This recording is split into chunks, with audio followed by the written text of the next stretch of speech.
স্বামীর নাম কি? হযরত আলী রাদিয়াল্লাহু তাআলা আনহু। নিজের স্বামীর বাড়ি থেকে আব্বার কাছে গেছেন একটা গোলাম চাহার জন্য, লেওয়ার জন্য, একটা দাসের জন্য চলে গেছেন।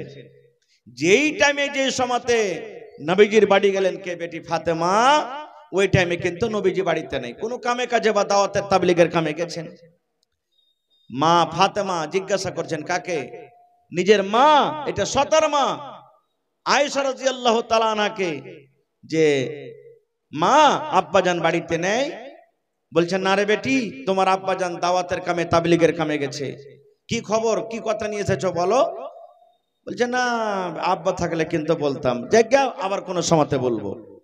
বলছে বলো না, তোমার আব্বা আসবে তখন আমি বলে দেব। মা আয়েশা বলছেন যে তোমার আব্বা আসবে তখন বলে দেব, কি কথা বলো? বলছে না, পরে বলবো। আর বললেন না, চলে গেলেন নিজের বাড়ি। দেখেন এই আমার মায়েরা খালারা যারা পর্দাতে আছেন, পিন্ডালে বসে আছেন, শুনেন। আব্বার বাড়ি গেলেন ফাতেমা আব্বার সাথে দেখা করার জন্য, নবীর সাথে দেখা করার জন্য। দেখা হলো না। এটা বললেন না যাচ্ছে 1 ঘন্টা থেকে যাই, 2 ঘন্টা থেকে যাই, এই বেলাখান থেকে যাই, আব্বা আসবে তখন দেখা করে যাব না। তখনই আবার নিজের স্বামীর বাড়ি চলে গেলেন হাইটে, যে কে জানি আমার আব্বা যদি, আমার স্বামী যদি আমাকে খুঁজে, আমাকে যদি বিছানের দিকে ডাকে, আমার যদি কোনো দরকার থাকে, খাইতে লাগে না, আমার স্বামী যদি আমাকে না দেখতে পেলে হয়তো নারাজ হয়ে যাবে, তখনই আবার চলে গেলেন বাড়িতে। কিন্তু আজকে মা খালার অবস্থা কি জানেন?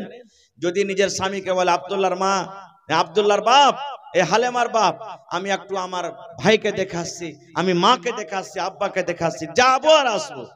ও যদি খলি চলে যায় 1 ঘন্টা বলে তো গোটাই দিন মেন থেকে আসবে। একদিন বলে যায় তো 5 দিন ওর হবে, হবে কি হবে না? নিজের স্বামী কি নিশ্চয় বুঝবে না কো। মা ফাতেমা বলছেন না, আমি চলে যাব। চলে গেলেন নবী আমার। আহা হা হা, সন্ধ্যাবেলাতে এলেন বাড়ি। মা আয়েশা বলছেন নবীজি আর জানেন? বলছে কি হয়েছে? বলছে ফাতেমা দেখা করতে এসেছিল আপনার সাথে, আমি জিজ্ঞাসা করলাম কিন্তু আমাকে বলেনি। ওরে সুবহানাল্লাহ। আয় আমার এলাকার ভাইরা শুনেন, নবীজি নিজের কলিজার টুকরাকে কত ভালোবাসতেন। ওরে আল্লাহ, যখন মা আয়েশা বলেন আপনার কলিজার টুকরা ফাতেমা আপনার সাথে দেখা করার জন্য এসেছিল, তখনই নবী বাড়িতে না থেমে, নবী আমার সেই টাইমে রাতের বেলাতে নবী আমার বেটের সাথে দেখা করার জন্য চলে গেলেন। ওই টাইমে ওই সময়তে 10,000 নাকি জি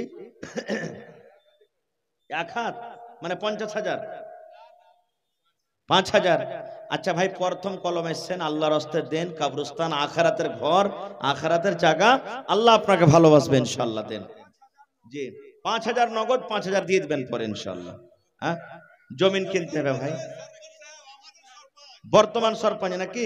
কি নাম আপনার? নাম सरपंच इस्ताब अली साहेब 10,000, 5,000 नगद और 5,000 इंशाल्लाह दिए दिबे। नारे तकबीर, माशाल्लाह। देखें এতটি হরেন বাজছে, সব দুনিয়ার একবার 2-4 কিলোমিটার দূর থেকে শুনে নিয়েছে। হ্যাঁ 5,000। अच्छा अच्छा, तो एक काम करें ना, 2,000 টাকা দিয়ে দেন सरपंच साहेब, 7,000 টাকা করে দেন। হ্যাঁ 7,000 করে দেন। জানেন আমার মৌলানা বলে দিলেন, তাও আর 2,000 টাকা দিয়ে 7,000 করে দেন। কসম খেয়েছেন নাকি ভাই? কসমটা তো ভাঙেন কমসে কম। হ্যাঁ আল্লাহ, লেখেন 2,000 টাকা লেখেন তো দিয়ে দিবেন ইনশাআল্লাহ। আচ্ছা 1,000 টাকা পুরিয়ে দেন, 1,000 করে দেন। আচ্ছা দেন, ঠিক আছে, আমি হাদিসটা বলে নিই, তারপর ইনশাআল্লাহ আপনাকে দোয়া দিচ্ছি। এবার নবীজি তখনই কিন্তু বেটির সাথে দেখা করে চলে গেলেন। দরজাতে গিয়ে ইজাজত চাইছেন, অনুমতি চাইছেন, ফাতেমা, আলী তোমরা বাড়িতে আছো? ফাতেমা রাদিয়াল্লাহু তাআলা বলছেন আমরা কিন্তু বিছানায় শুতে গেছি, চোখ বন্ধ হয়নি, জায়গা আছি কিন্তু শুতে গেছি। এবার নবীর আওয়াজ পেয়ে ফাতেমা রাদিয়াল্লাহু তাআলা আনহা এবার তখন বিছানা থেকে ওঠার জন্য প্রস্তুত হয়ে গেছেন। আল্লাহ রাসূল বললেন ফাতেমা, আমার জামাই আলী কই? বলছে আব্বা গো আপনার জামাই আলী বিছানে শুতে আছে। নবী আমার বলছেন ফাতেমা তোমরা শুতে থাকো, আমি নবী তোমাদের ঘরের ভিতরে আমি আসছি। মা ফাতেমা বলেন এবার আমার আব্বাজান ঘরে এলেন, আমি বিছানাতে একদিকে শুতে আছি, আমার স্বামী একদিকে বিছানায় শুতে আছেন। আল্লাহর নবী আমার আব্বাজান আমাদের দুজনের মধ্যখানে নবী আমার কিন্তু বসে গেলেন। বসে যাওয়ার পর তখন বলছেন বেটি রে, আমি না শুনেছি তুমি আমার সাথে দেখা করার জন্য গেছিলে রে মা, কি তোমার দরকার রয়েছিল, কি কারণে তুমি আমার সাথে দেখা করতে গেছিলে রে মা? আমি এখন তোমার আব্বু হাজির হয়েছি, বলো রে মা তুমি কি কারণে আমার সাথে দেখা করার জন্য গিয়েছিলে? এই আমার এলাকার ভাইরা শোনেন, নবী আমার কত ভালোবাসতেন বেটিকে। যেমনই নবী শুনলেন আমার বেটি আমার সাথে দেখা করার জন্য এসেছিল, নবীজি এক সেকেন্ড আর বাড়িতে দাঁড়ালেন না, তখনই চলে গেলেন। যখন নবী বললেন বেটি রে কি কারণে তুমি আমার সাথে দেখা করার জন্য তুমি এসেছিলে রে মা বলো তো?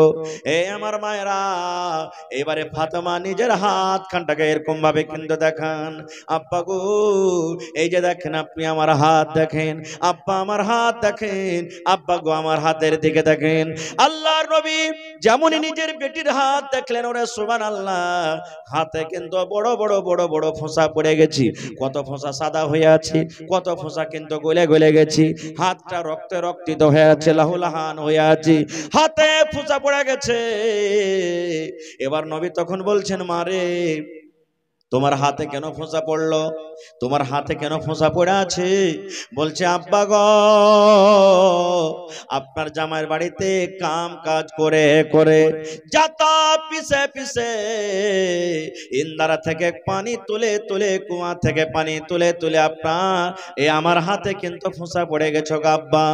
যাতা পিছে পিছে ইন্দারা থেকে কুয়া থেকে পানি তুলে তুলে স্বামীর বাড়িতে কাম কাজ করে করে আমার হাতে ফোঁসা পড়ে গেছে। সুবহানাল্লাহ।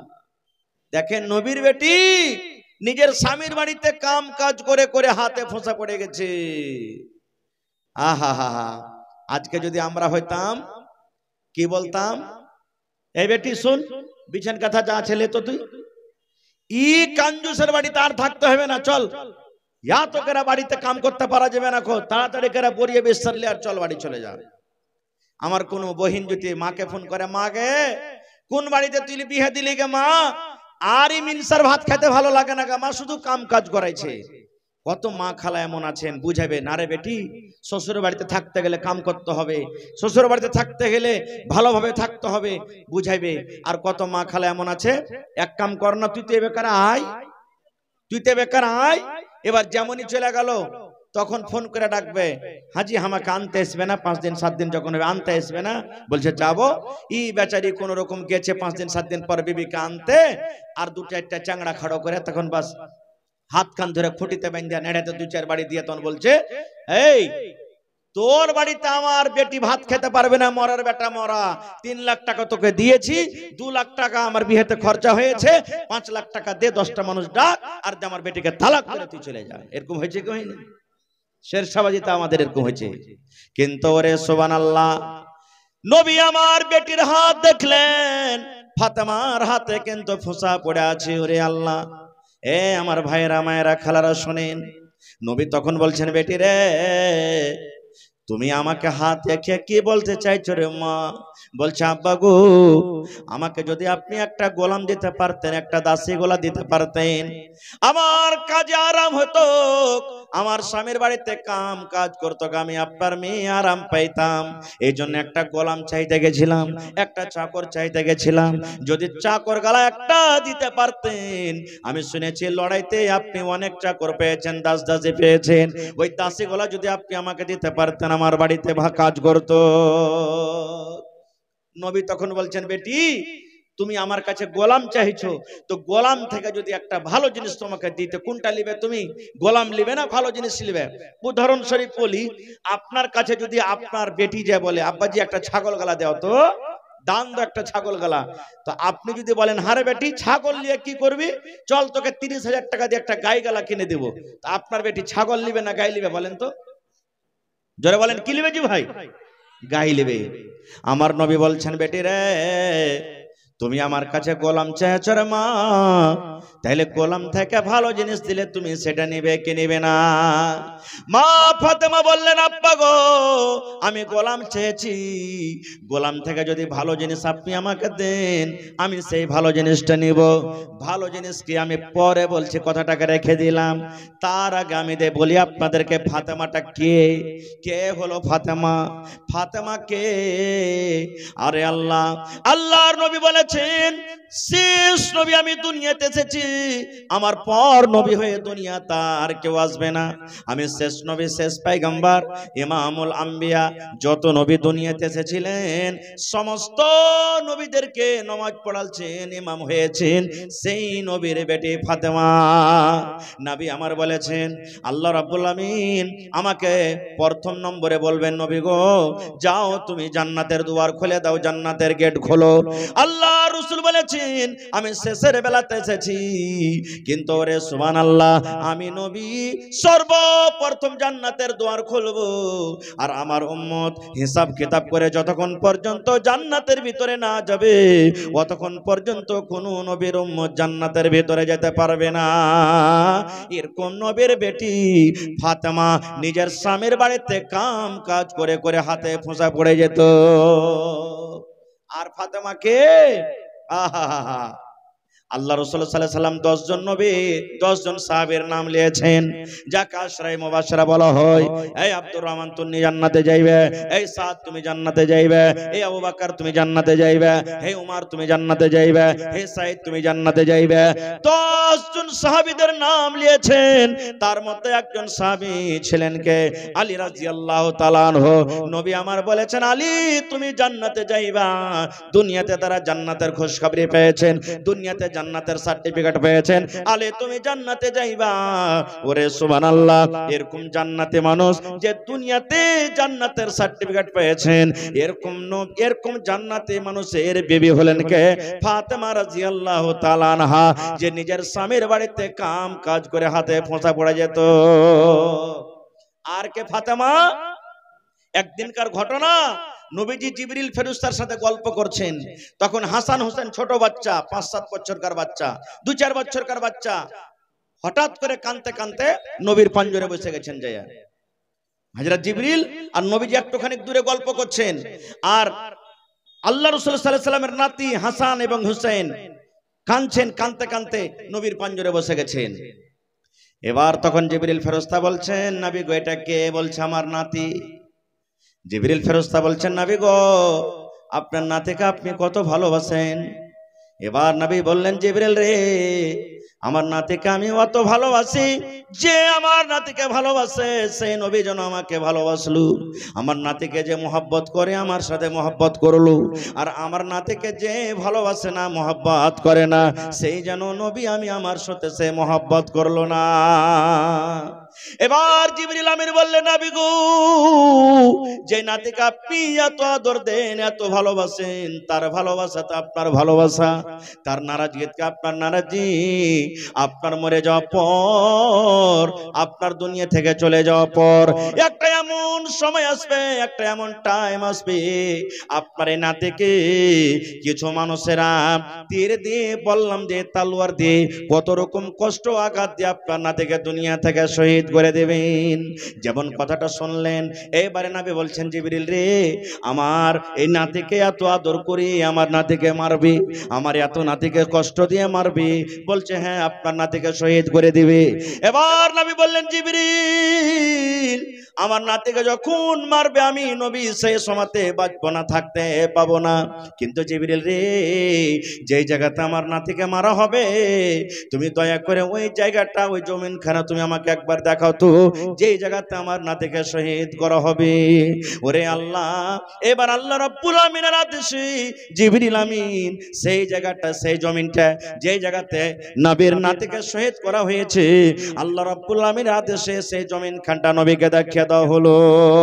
শুধু তা নয়, আল্লাহ রাসূল বলেছেন, যত নওজওয়ান, যত যুবকরা জান্নাতের ভিতরে যাবে, যত নওজওয়ান জান্নাতের ভিতরে যাবে রে, আমার নাতি হাসান হোসেন জান্নাত জান্নাতের ভেতরে যাবে এবং শুধু জান্নাতে যাবে না, সমস্ত নওজওয়ান সমস্ত যুবকের জান্নাতের ভেতরে সরদার হবেন আমার নাতি হাসান হোসেন। এরকম জান্নাতে সরদারের হাসান হোসেনের মা হলেন ফাতেমা, যে নিজের স্বামীর বাড়িতে কাম কাজ করে হাতে ফোঁসা পড়ে যায়। এবার ফাতেমাটা কি আর একটু জানেন? এই আমার মায়েরা খালারা, আল্লাহ রাসূল সাল্লাল্লাহু আলাইহি ওয়াসাল্লাম বলেছেন আমার ফাতেমা জান্নাতের ভিতরে যাবে, আমার ফাতেমা জান্নাতে যাবে, আমার ফাতেমা জান্নাতি মহিলা।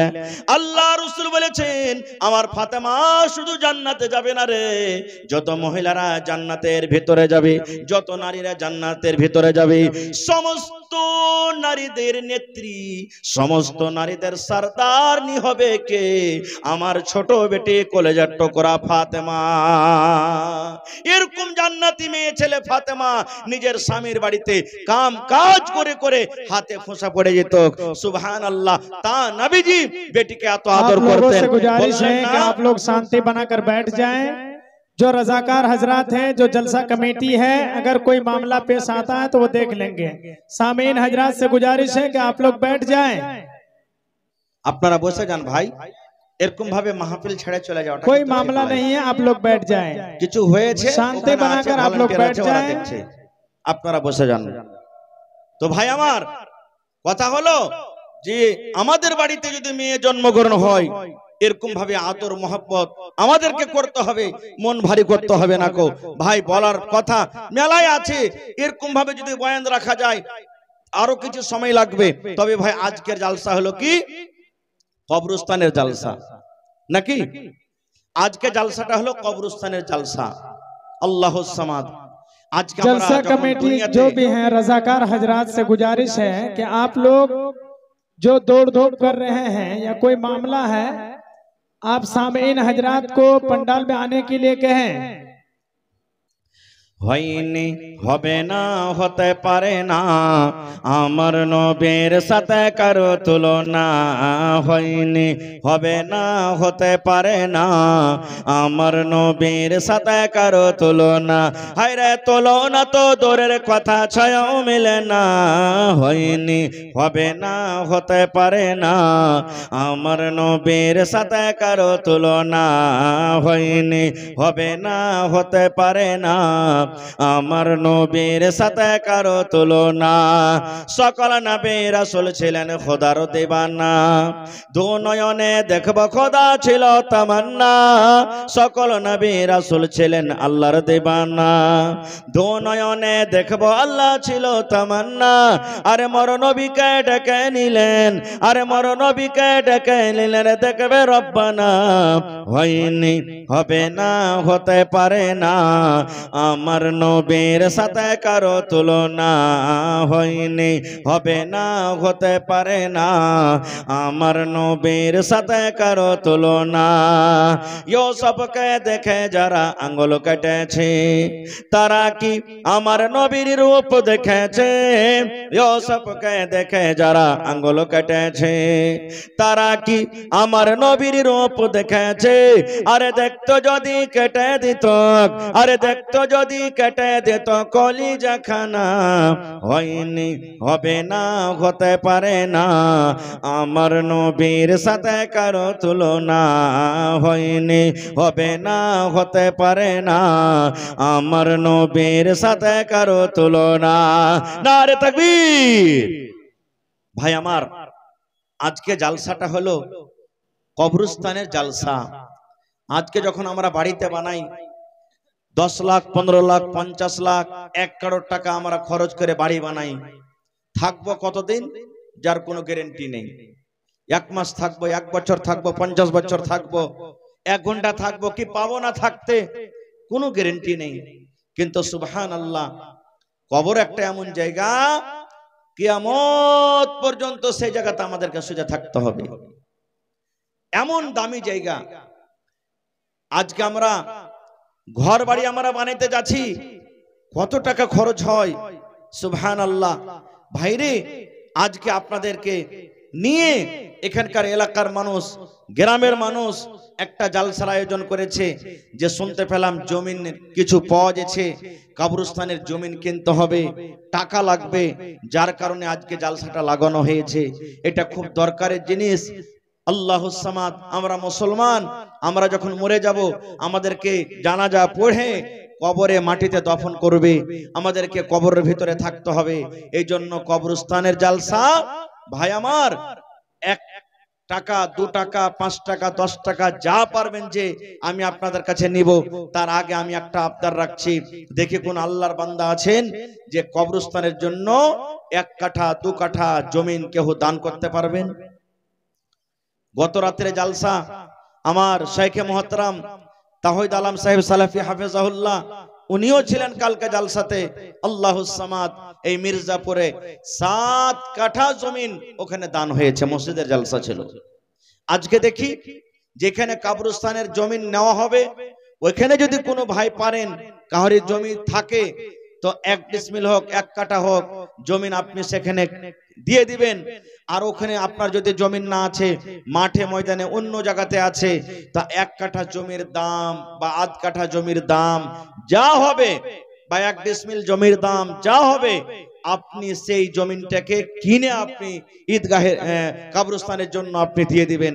তো দেখি কোন আল্লাহর বান্দা আছেন আজকে জালসাতে 1 কাঠা কিংবা 2 কাঠা কিংবা 1 ডিসমিল জমিন দান করতে পারবেন, কিংবা 50,000 টাকা একটা লোক দান করতে পারবেন। দেখি আল্লাহর কোন এমন বান্দা আছেন এই কবরস্থানের জমির জন্য 10,000 20,000 5,000 করে করে কতটি লোক দিতে পারবেন। কমিটির লোককে বলবো মা খালাদের পিন্ডালে চাদর দিয়ে আপনারা পাঠিয়ে দেন। মায়েরাকে বলবো, হে আমার মায়েরা, আজকে আপনাদের বয়ান আমি রাখলাম, আল্লাহ রাব্বুল আমিন আপনাদের মান সম্মান অত দিয়েছেন। মানুষেরা জুলুম অত্যাচার করছে করুক, সমাজ জুলুম অত্যাচার করছে করুক, এর হিসাব সমাজ কিয়ামতের দিন দিবে।